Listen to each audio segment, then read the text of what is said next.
Now let's test various methods. And this is where people think real estate agents, realtors just work. They just get you to sign that you'll let them sell your property, and they'll just go enter in some information and put it in the MLS, and hopefully a buyer's agent will bring a buyer. That is one of the various methods that we have. You need to test various methods, and these various methods are put a sign in the yard. I put a sign in the yard with flyers. I have a flyer box on the sign, and people can get the flyers out of there. I have a QR code on the flyer that allows them to go directly to a website that gives them more details than what that flyer can give them about that house. I also, on the sign in the yard, I have a QR code on the sign, and that QR code on the sign directs them to that same website. So if they're driving by and they don't want to get out and pick up a flyer, they can use their phone to capture the QR code and go to that link, go to that website. They pick up a flyer, they can do that. And I was told that flyers don't necessarily work on luxury homes. Well, my parents' home would be considered a luxury home. I had 25 flyers in the sign holder, and within 2 weeks, they were all gone. People stopped and took them. So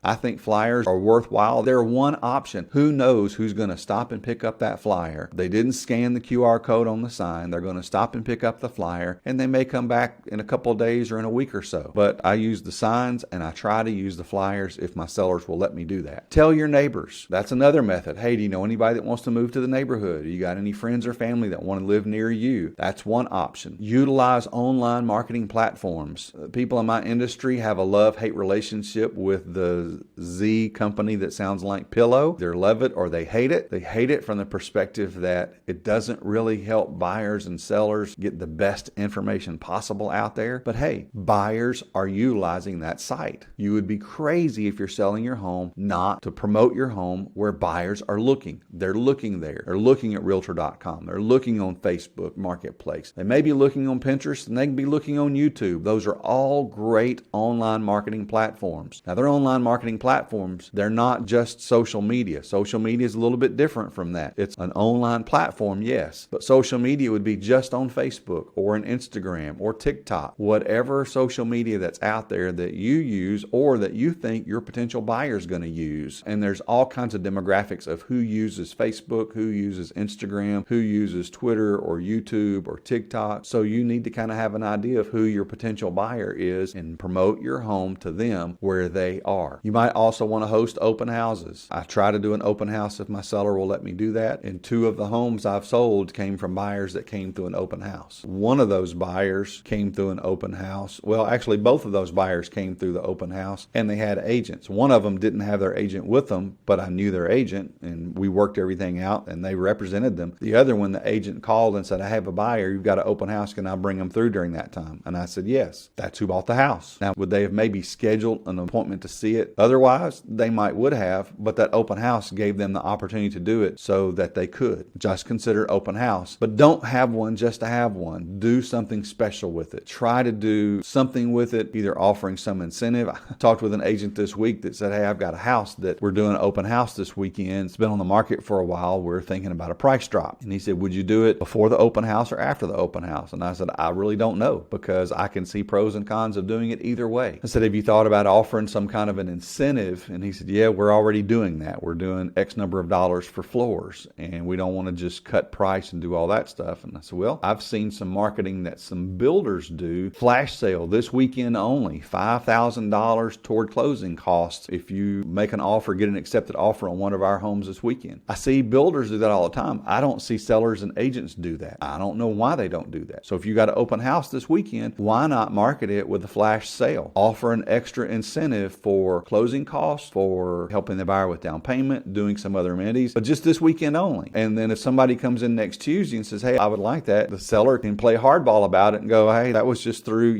getting an accepted offer through Monday. Sorry, you're a couple days late there. Now, chances are they may not, because if they're willing to discount that property this weekend, they're probably willing to discount that property later. But it creates a sense of urgency for a buyer to get in there and to make that purchase, to make that offer on that property. So you might even also offer free lawn service, mowing service for the year. My mom's house, we're having the lawn cared for, sprayed and fertilized, and we're going to pay for the year for that. She has a home warranty that's going to stay with the home. So those are some incentives that are out there that you can offer as you're testing various methods and see what works. If you're selling your house for sale by owner, there are some, we call those FSBOs, FSBO, for sale by owner. If you're doing it FSBO, there are some FSBO sites out there that allow you to pay a small fee that help market, and buyers may go look at those areas or go and look at those websites to check and see if there are any homes in their area for sale by owner. You can buy a domain and host a website. I've done that in the past. I don't do that on every one, but I've done that some in the past of buying, like my home is 6350 Malone Road. So I might go buy the domain 6350 Malone and put that on a rider on the sign. So it's there. So it's www.6350malone.com, and people can go to that and it takes them to the same link. Just anything I can get to get them to come into the home, to take a look at the listing, to see the images that are there, to see any videos that we have, to read the description about the home, to go, I think I want this home. I at least want to go put eyes on this home. That's what promoting your home is all about. It's getting buyers to come in to take a look at your home. So let's recap this. You're promoting your home. You need to target potential buyers. You need to tell a story, and you need to test various methods. Don't just put a sign in the yard. Don't just put it in the MLS, but there are a variety of methods you can use promoting your home to get a buyer to come in to make an offer on your home so that you can work through all the details of that offer and get it to close and actually get the money in your account and not be stuck living where you don't want to be living, so that you can move on to where you want to move on to next. I hope that this has been helpful for you today. I'm looking forward to the next opportunity that I have with you. And actually, in our next podcast next week, we're going to be talking about working with a listing agent. What does it mean to work with somebody like me? What does it take to work with somebody like me? What do we do? Are we the bad guys in this? So people have all kinds of conceptions and some misconceptions about what a real estate professional, what a realtor does. So we're going to talk about that in the next episode of Get Me Ready to Sell.